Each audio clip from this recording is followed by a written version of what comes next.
toucha les yeux de ta main, nul n'est comme toi. Le saviez-vous? Comme toi. Le saviez-vous? Une émission d'enseignement sur les révélations du Seigneur pour transformer la vie du chrétien afin de mieux le préparer au retour de notre Seigneur Jésus-Christ. Le saviez-vous? Votre rendez-vous hebdomadaire qui vous transmet la parole de Dieu et vous permet de démarrer la semaine avec la révélation du Seigneur pour votre vie. Inébranlable, ton nom surpasse toute puissance. Le saviez-vous? Tous les lundis à partir de 7h30 avec Job Awoman, auteur du livre Le saviez-vous? Recueil de 100 inspirations sur les révélations du Seigneur dans sa parole. Ton nom surpasse toute puissance.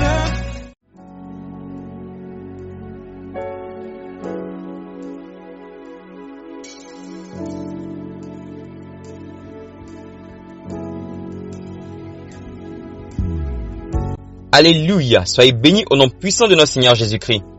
Alors bienvenue pour le 81e numéro de Le saviez-vous? Et le texte aujourd'hui nous dit: occupe-toi de ces choses, donne-toi tout entier à elles, afin que tes progrès soient évidents pour tous. 1 Timothée 4, le verset 15. Il ne s'agit pas de chercher une quelconque validation de la part de notre entourage, mais plutôt de savoir que le seul indicateur de notre croissance spirituelle est un changement concret et visible de notre attitude et des fruits que nous portons. Ne nous mentons pas à nous-mêmes. Où en sommes-nous dans notre marche et notre ressemblance à Christ? Celui qui ne peut pas pointer du doigt ses propres lacunes ne peut pas changer. Soyez bénis. Alors prions le Seigneur. Oh Dieu, nous te disons merci pour ta parole. Aide-nous à regarder ta parole comme au travers d'un miroir. Être sincère avec nous-mêmes et accepter que tu dois nous transformer. Amen. Alors Dieu nous appelle à progresser. Il n'est pas normal qu'après plusieurs années dans l'église, après plusieurs années dans la foi, il n'y ait pas de changement, il n'y ait pas de progrès. Quand tu regardes ta relation avec le Seigneur, l'année passée, à la même date, et cette année, est-ce que tu constates un réel changement? La vie suit son cours. Tu as vécu de nouvelles choses, c'est vrai, mais est-ce que tu as grandi dans le Seigneur? Paul nous dit que le progrès et le changement dont on parle ont une caractéristique. Ils doivent être évidents pour tous. Il n'est pas question de dire ça se passe dans le cœur. Non, ça ne se passe pas dans le cœur. Tout le monde doit voir tes progrès. Les chrétiens qui disent c'est entre moi et Dieu, Dieu me connaît. Si Dieu te connaît, est-ce que les hommes te connaissent? Est-ce que ta famille te connaît? De quel progrès est-ce qu'ils peuvent témoigner? Ce sont les autres qui doivent témoigner de toi, pas l'inverse. Tu n'es pas spirituel tant qu'il n'y a pas des gens qui peuvent témoigner et attester de tes progrès. Et les premiers qui doivent être capables de le faire, ce sont les membres de ta famille, les gens de ta maison, ou encore ceux avec qui tu passes le plus de temps, ceux à qui tu t'ouvres réellement. Il nous faut utiliser ces choses comme indicateurs. Alors, qu'est-ce que le progrès?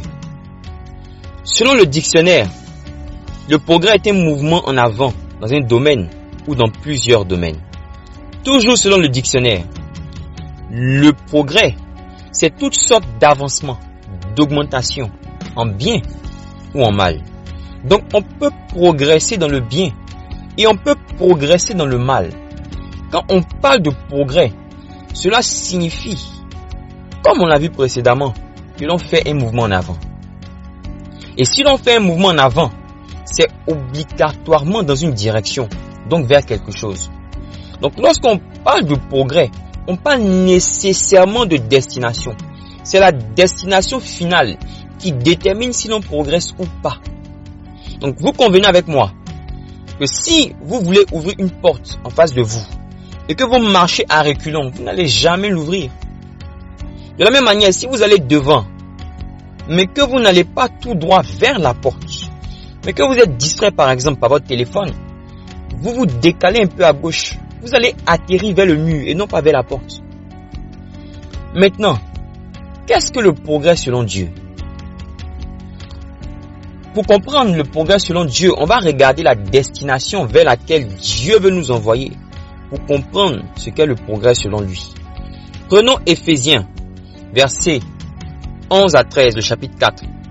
La Bible dit: « Et il a donné les uns comme apôtres, les autres comme prophètes, les autres comme évangélistes, les autres comme pasteurs et docteurs, pour le perfectionnement des saints en vue de l'édification du corps de Christ, jusqu'à ce que nous soyons tous parvenus à l'unité de la foi et de la connaissance du Fils de Dieu, à l'état d'homme fait, à la mesure de la stature parfaite de Christ. » Le jusqu'à ce que nous montre la destination.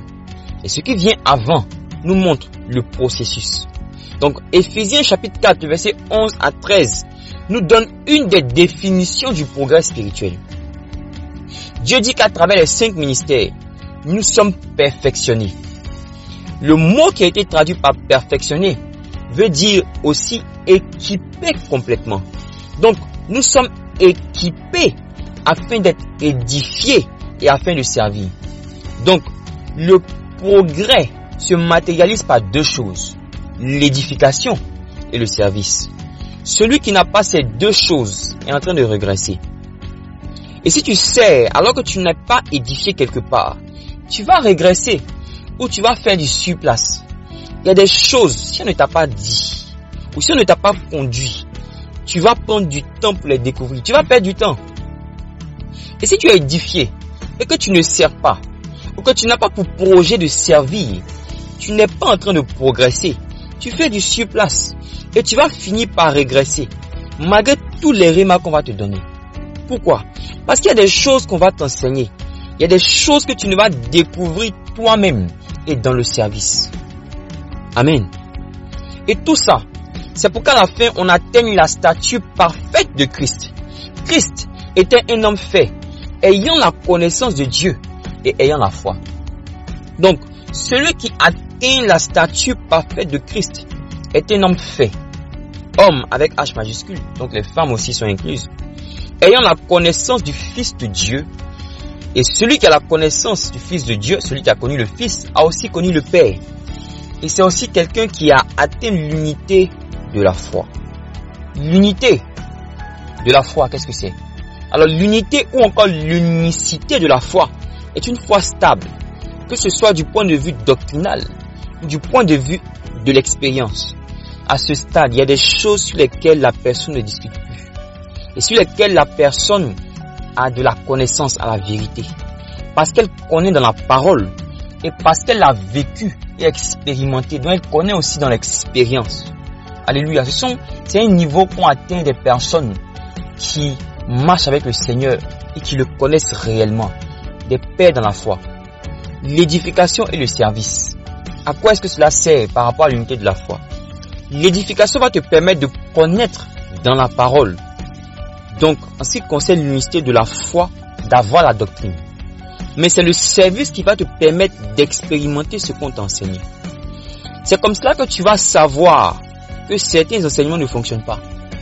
Ou bien qu'ils fonctionnent avec certains prérequis que tu vas devoir aller chercher dans la parole, dans le jeûne et dans la prière. Et c'est ainsi que tu vas progresser. Donc, tous ceux qui progressent selon le Seigneur, on doit constater qu'ils sont en train d'atteindre l'unicité de la foi, qu'ils grandissent dans la connaissance du Fils de Dieu et qu'ils deviennent de plus en plus des hommes faits, donc matures. En d'autres termes, ils ressemblent de plus en plus à Christ. Maintenant, je l'avais dit et je le répète ici, ce n'est pas à toi de dire que tu es en train de progresser. Ce n'est pas à toi de dire je suis en train de grandir spirituellement, je suis en train de devenir de plus en plus comme Christ. Non, c'est à ceux qui t'entourent de le dire. C'est à eux de témoigner et de constater que tu as changé de niveau. C'est eux qui peuvent témoigner du fait qu'il y a 6 mois, tu n'étais pas comme cela. Tu n'opérais pas de telle manière. Tu n'avais pas tel caractère. Maintenant, peut-être que tu vas dire que ceux qui t'entourent sont de mauvaise foi ou ce sont des sorciers. On ne sait jamais, il y a des gens comme ça qui pensent que tous ceux autour d'eux sont des sorciers. Mais c'est aussi possible. Tu peux être dans un environnement très hostile. Mais même si c'est le cas, ils doivent témoigner aussi. Ils doivent aussi témoigner. Les choses qui vont te dire, le type d'attaque même que tu vas recevoir, va te permettre de recevoir que tu as progressé ou pas. Va te permettre de savoir que tu as progressé ou pas.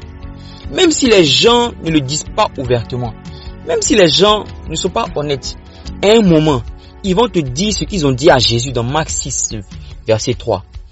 N'est-ce pas le fils du charpentier, le fils de Marie, le frère de Jacques, de Joseph, de Jude et de Simon, et ses sœurs, ne sont-elles pas ici, parmi nous? Amen. Donc si ton progrès spirituel n'est pas constaté par ceux qui sont autour de toi, il est fort probable que tu es en train d'augmenter mais dans le mal. Ou tu es en train d'augmenter dans le bien. Il y a des choses dans lesquelles tu progresses, mais tu n'es pas en train d'aller vers la porte. Il y a un domaine dans lequel tu es distrait. Et si tu continues, tu vas finir dans le mur. Amen. Un autre verset qui nous parle du progrès, c'est 3 Jean 1, le verset 2. La Bible dit, bien-aimé, je souhaite que tu prospères à tous égards et sois en bonne santé comme prospère l'état de ton âme. Dans le cadre de notre enseignement, vous pouvez remplacer prospérer par progresser. Alors je relis le passage. Bien-aimé, je souhaite que tu progresses à tous égards et sois en bonne santé comme progresse l'état de ton âme. Donc, le progrès est dans plusieurs domaines et à plusieurs niveaux. En réalité, dans 1 Timothée 4, le verset 15, quand Paul dit que tes progrès soient évidents pour tous, l'expression pour tous peut aussi être traduite par en toutes choses. Donc, les progrès doivent être visibles en toutes choses. C'est l'équilibre spirituel. Que ce soit dans le domaine financier, dans le domaine professionnel, dans le domaine matrimonial, à tous les niveaux, il doit avoir progrès. Maintenant, Jean nous enseigne qu'on doit prier pour cela. Le mot qui a été traduit par souhaiter veut aussi dire prier. Donc Jean nous dit qu'il doit avoir une analogie, qu'il doit avoir un lien étroit, qu'il doit avoir une corrélation entre l'état de notre âme et les autres domaines de notre vie. Et c'est une incohérence si ce n'est pas le cas. Et si ce n'est pas le cas, si tu ne constates pas cela, tu dois même en faire un sujet de prière. Alléluia. Seigneur, je prie afin de prospérer à tous égards, comme prospère l'état de mon âme. Mais encore, faudra-t-il que mon âme prospère?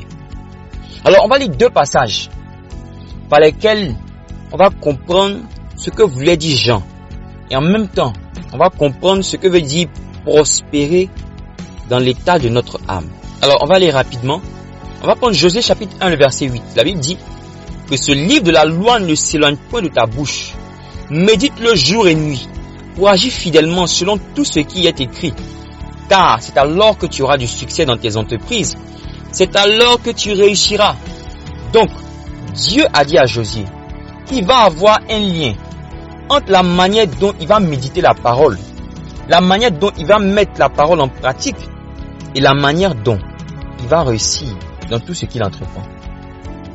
En d'autres termes, il va prospérer à tous égards, comme prospère l'état de son âme. Amen. Deuxième passage, Psaume chapitre 1, le verset 1 à 3. Heureux l'homme qui ne marche pas selon le conseil des méchants, qui ne s'arrête pas sur la voie des pécheurs, et qui ne s'assied pas en compagnie des moqueurs, mais qui trouve son plaisir dans la loi de l'Éternel, et qui la médite jour et nuit. Il est comme un arbre planté près d'un courant d'eau, qui donne son fruit en sa saison, et dont le feuillage ne se flétrit point. Tout ce qu'il fait lui réussit. Ok. Donc celui qui trouve son plaisir dans la parole de Dieu, et qui la médite jour et nuit, son âme prospère. Dieu n'a même pas encore commencé à parler de la prière. Et la Bible dit que cette personne est plantée. Elle est plantée. Elle est plantée. Cette personne est plantée au ciel. Tout ce qu'elle fait lui réussit. En d'autres termes, elle prospère à tous égards, comme prospère l'état de son âme. Est-ce que tu veux que ton âme prospère? Est-ce que tu veux prospérer à tous égards? On va prier. On va prier pour que notre âme prospère. C'est le premier sujet. Les gens cherchent 36 méthodes pour réussir dans la vie. On dit voici la formule du succès. Il faut que ton âme prospère. Ensuite, deuxième sujet, on va prier pour prospérer à tous égards, comme prospère l'état de notre âme. Si tu n'as pas Jésus comme ton Seigneur et Sauveur personnel, je t'informe que tu ne peux pas faire ce genre de prière. Répands-toi d'abord de tes péchés. Il vient à Jésus. Viens à Jésus. C'est Jésus la parole. Pour que ton âme prospère, il te faut la parole. Si tu n'as pas Jésus, tu ne peux pas avoir la parole et ton âme ne peut pas prospérer. Tu peux prospérer même dans les choses de la vie, mais ton âme ne va pas prospérer. Or, la Bible dit que celui qui prospère dans l'âme prospère à tous égards. Et l'une des prospérités, lorsqu'on parle de prospérer à tous égards, c'est la prospérité éternelle. La prospérité éternelle. Si tu ne prospères pas dans ton âme selon Christ, tu ne pourras pas prospérer dans l'éternité. Réponds-toi de tes péchés. Accepte Jésus-Christ comme ton Seigneur et ton Sauveur personnel.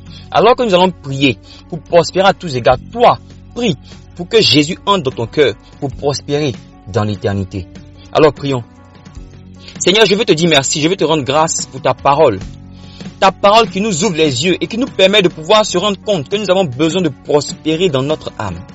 Seigneur Jésus, je t'en prie que nous soyons conscients de ces choses, que nous ne puissions pas faire un jour sans chercher à prospérer dans notre âme, que nous puissions méditer la parole, que nous puissions passer du temps dans la prière, dans le jeûne, pour que notre âme prospère, Seigneur, je veux prospérer dans mon âme. Je veux que lorsque tu regardes mon âme soit en train de grandir, mon âme soit en train de grossir, mon âme soit en train de prendre du poids, au nom de Jésus, que je puisse grandir dans mon âme, grandir dans la connaissance de la parole, grandir dans les fruits de l'esprit, grandir, et que cette prospérité dans l'âme ne soit pas seulement visible pour moi, mais soit visible pour tous ceux qui sont autour de moi, au nom puissant de Jésus. Malouske brando falakadishke pa. Père, je t'en supplie, je veux prospérer dans mon âme, et Seigneur, je prie, afin qu'il n'y ait pas d'incohérence, qu'il n'y ait pas de différence entre la prospérité de mon âme et la prospérité que j'ai dans tous les autres domaines. Au nom de Jésus, je t'en prie, Seigneur, que l'ennemi ne vienne pas voler la prospérité que je dois avoir dans tous les autres domaines, alors que je suis en train de prospérer dans mon âme. Au nom de Jésus-Christ, Seigneur, ta parole est vraie, et sur la base de cette parole, je prie afin de prospérer à tous égards, comme prospère l'état de mon âme. Au nom de Jésus. Et si quelqu'un est en train de m'écouter, Père, et qu'elle est en train de régresser à tous égards, parce que son âme n'était pas en train de prospérer, je prie afin qu'il y ait un intérêt pour la prière et la parole, afin que son âme prospère. Si quelqu'un est en train de m'écouter et qu'elle prospère dans son âme, qu'elle lit la parole, qu'elle médite, qu'elle cherche le Seigneur, qu'elle te connaît, oh Père, mais qu'elle n'est pas en train de prospérer à tous égards, je prie afin que les liens des ténèbres soient brisés dans sa vie et qu'elle commence à prospérer à tous égards, au nom de Jésus-Christ. Amen. Alors, merci beaucoup de nous avoir suivis. Vous pouvez vous connecter sur notre page Telegram, sur notre chaîne WhatsApp, sur notre chaîne YouTube, sur notre chaîne Facebook, en tapant « Le croyez-vous ». C'est « Le croyez-vous » et non « Le saviez-vous ». Vous y trouverez l'enseignement d'aujourd'hui et aussi des édifications pour votre vie. Soyez bénis. Merci beaucoup de nous avoir suivis. On se retrouve la semaine prochaine pour notre numéro de « Le saviez-vous ».